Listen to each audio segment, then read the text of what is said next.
कधी कधी ना किचनची हालत खूपच खराब होत असते। एकदा इन्स्टावर आयडिया बातची मी ही रील बघितली आणि मला याचे रिव्ह्यूज इतके आवडले आणि मी लगेच हे किचन क्लीनर ऑर्डर केलं। बॉटलमध्ये सर्वात आधी 500 ml मी पाणी घेतलंय, त्यामध्ये 1 सॅशे पावडर टाकली आहे आणि जिथे जिथे तेलकट चिकट डाग आहे किंवा खूप जुने डाग आहेत तिथे मी हे स्प्रे करून घेतलंय। स्प्रे केल्यानंतर काही सेकंडसाठी याला तसंच ठेवायचंय।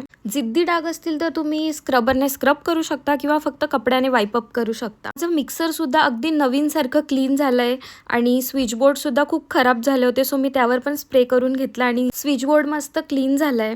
ह्या प्रोडक्ट मध्ये कुठलंही हार्मफुल केमिकल यूज केलेलं नाहीये, सो हे यूज करण्यासाठी खूप सेफ आहे। गॅस शेगडी, kitchen trolley, switch board, mixer तसेच काळे झालेले जे भांडे असतात ते सुद्धा याने अगदी क्लीन होतात। हे प्रोडक्ट अगदी अफोर्डेबल प्राइस मध्ये मिळत आहे, फक्त 199 मध्ये। आणि माझं असं चकाचक किचन बघून मला तर फार आनंद झाला। तुम्हाला जर प्रोडक्ट ऑर्डर करायचं असेल तर कमेंट करा।